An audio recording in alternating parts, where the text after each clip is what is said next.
Assalamualaikum warahmatullahi wabarakatuh. Halo semua, dan yang kayak saya hormati kepada Ibu dosen, izin memperkenalkan diri. Nama saya Nahla Safira Syakinah dengan NIM P17324125475. Pada kesempatan kali ini saya akan mempresentasikan proyek video mengenai biologi reproduksi yang akan mengupas tuntas mengenai perjalanan perkembangan embrio hingga analisis klinis mengenai kasus androgen insensitivity syndrome.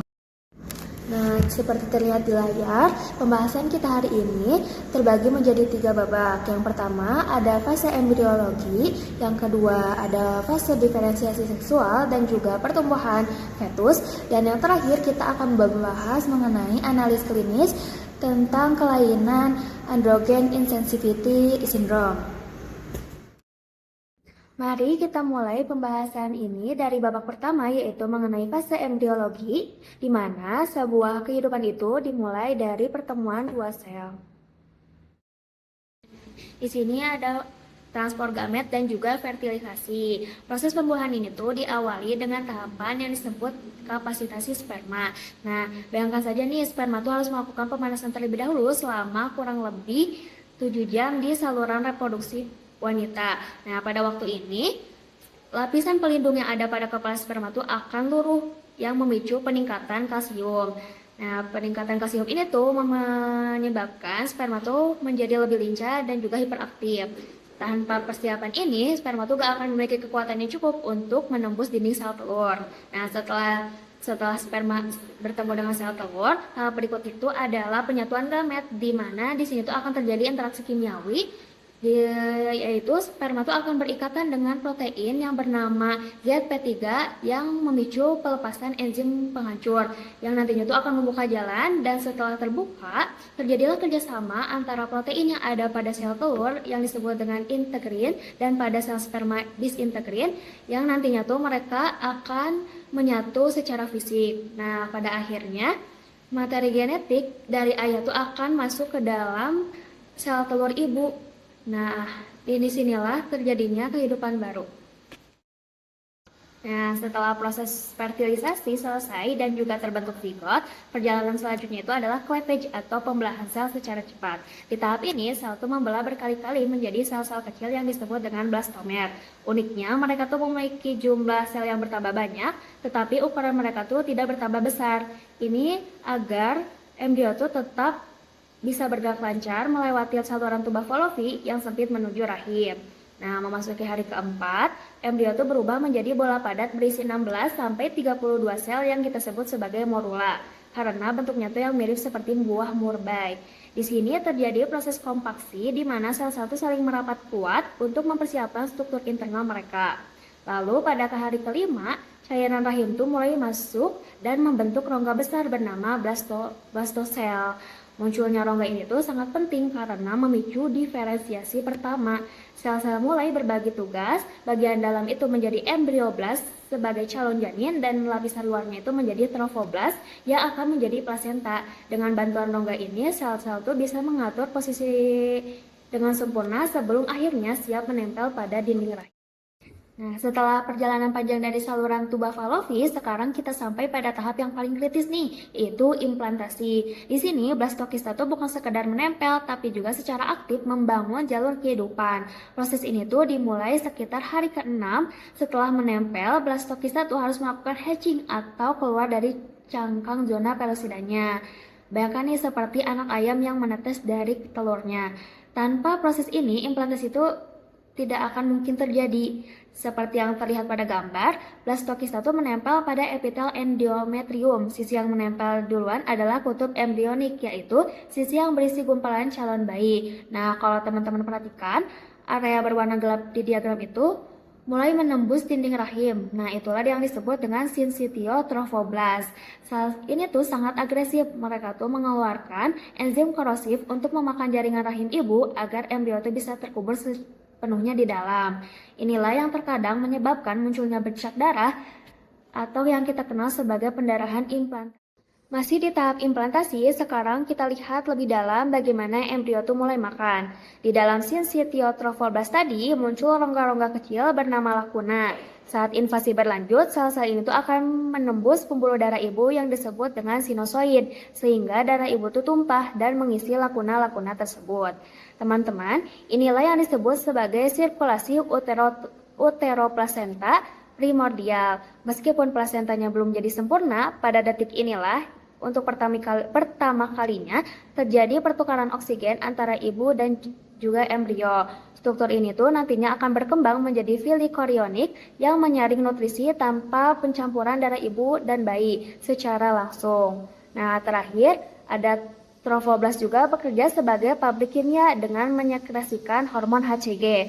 Hormon ini tuh sangat esensial karena ia tuh mengirim pesan ke ovarium agar tetap memproduksi progesteron. Tanpa progesteron, dinding rahim tuh akan luruh seperti saat menstruasi dan kehamilan tuh bisa gugur. Jadi Trophoblast ini adalah yang sang arsitek sekaligus penjaga gerbang yang memastikan rumahnya tuh tetap aman sebelum kita masuk ke pembentukan organ di slide selanjutnya. Setelah tahap implantasi, embrio masuk ke fase yang paling penting yang disebut dengan gastrulasi. Disinilah tubuh manusia itu mulai dibentuk. Melalui gerakan sel yang disebut dengan involusi, embrio yang tadinya berupa cakram datar berubah menjadi struktur 3 lapisan yang kita sebut sebagai 3 lapisan germinal. Teman-teman bisa lihat di gambar, ada 3 lapisan, warna yang berbeda yang masing-masing itu punya tugas besar. Yang pertama ada ektoderm, bagian luar yang membentuk sistem saraf pusat dan kulit kita. Mesoderm, bagian tengah membentuk jantung, otot, tulang, dan juga sistem peredaran darah. Yang ketiga itu ada endoderm, bagian dalam yang membentuk organ-organ internal seperti saluran pencernaan dan juga saluran pernapasan. Nah, setelah 3 lapisan ini terbentuk, dimulailah proses diferensiasi di mana sel-sel tersebut tuh mulai berubah profesi menjadi sel organ yang spesifik. Kumpulan dari proses diferensiasi inilah yang kita sebut sebagai organogenesis, yaitu masa pembentukan seluruh organ tubuh. Dan fase ini adalah fase paling kritis atau rentan karena pondasi seluruh organ sedang diletakkan secara bersamaan. Gangguan kecil saja di tahap ini bisa berdampak besar bagi kesehatan janin ke depannya. Setelah fase gastrulasi dan organogenesis, kita lanjut ke fase diferensiasi seksual dan juga perkembangan fetus. Terakhir, kita sampai pada tahap ketiga, yaitu pembentukan alat kelamin luar. Di sini kuncinya ada pada hormon DHT. Pada janin pria, testosteron akan diubah menjadi DHT untuk merangsang pembentukan penis dan skrotum. Sebaliknya, pada janin wanita, karena tidak ada hormon androgen tersebut, secara alami genital luar akan berkembang menjadi klitoris dan juga labia. Nah, setelah identitas seksual dan semua organ inti ini lengkap, di akhir minggu ke-8 embrio kita resmi berganti status menjadi fetus. Di fase ini fokusnya bukan lagi membangun tapi juga pertumbuhan dan pematangan fungsi agar janin siap untuk lahir. Masuk ke tahap kedua, gonad yang sudah terbentuk mulai memproduksi hormon untuk menentukan nasib saluran reproduksi dalam. Pada jalur pria, testis itu mensekresikan testosteron untuk memperkuat saluran Wolfi menjadi vas deferens. Nah, di sini terdapat hormon MPP untuk menghancurkan saluran Mulleri. Sebaliknya, pada wanita, karena tidak ada hormon tersebut, saluran Mulleri secara alami menetap menjadi rahim dan juga tuba Wolfi. Sementara, saluran Wolfinya akan luruh atau mengalami regresi. Jadi di tahap inilah sistem internal kita sudah ditentukan.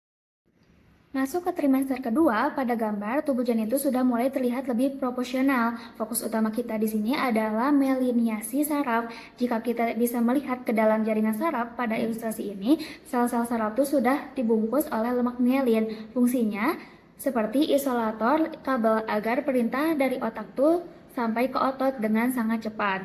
Karena kabel sarafnya sudah terisolasi dengan baik, gerakan janin itu menjadi lebih kuat dan terkoordinasi. Pada fase ini, ibu juga mulai merasakan tendangan nyata dari dalam. Di sisi lain, karena saraf sensorik mulai matang, jadi sudah bisa merespons suara detak jantung ibu dan suara dari luar rahim. Masa ini biasanya menjadi masa paling nyaman bagi ibu karena mual sudah mulai mereda. Selanjutnya, pertumbuhan fetus. Pada trimester pertama, janin sedang melakukan peletakan batu pertama untuk seluruh organ vitalnya.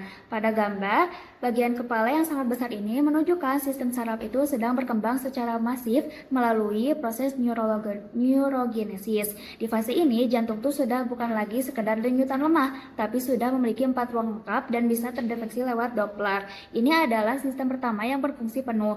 Nah, kenapa sih ibu-ibu tuh sering mual atau morning sick? Karena janin itu sedang sibuk membangun struktur dasar ini. Tubuh ibu tuh mulai mengalami lonjakan hormon HCG dan progesteron yang drastis. Jadi rasa mual itu sebenarnya tanda bahwa janin itu sedang aktif membangun fondasi jantung dan sarafnya.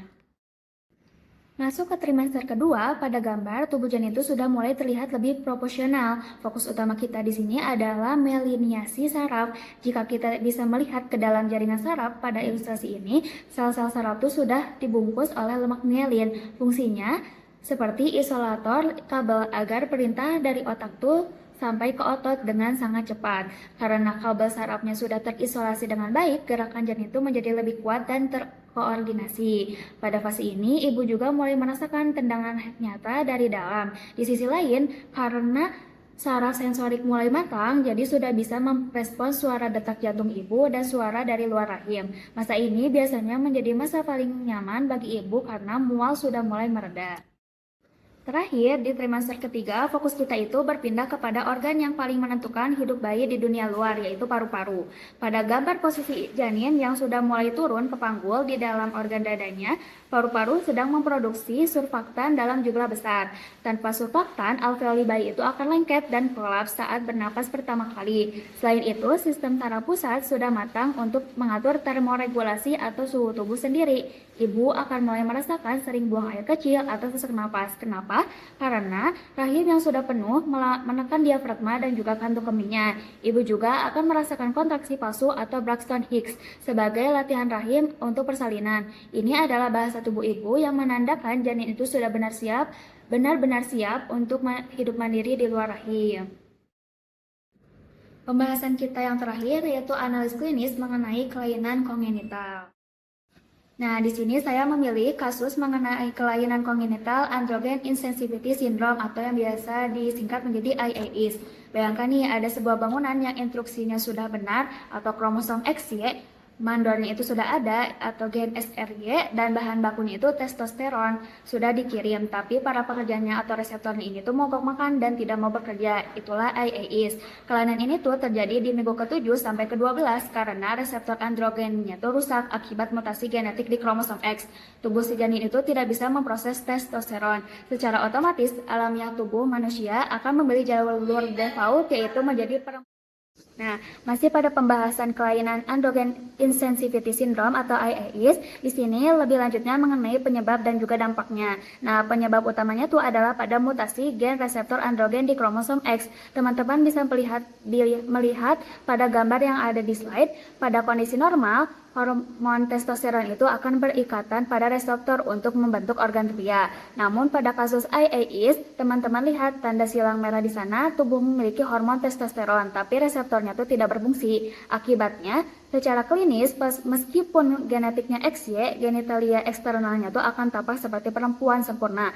Namun secara internal mereka tuh tidak memiliki rahim karena hormon AMH dari testis tetap bekerja menghancurkan saluran Molari. Kondisi ini tuh seringkali baru terdeteksi saat remaja karena keluhan amenorrea primer atau tidak kunjung menstruasi.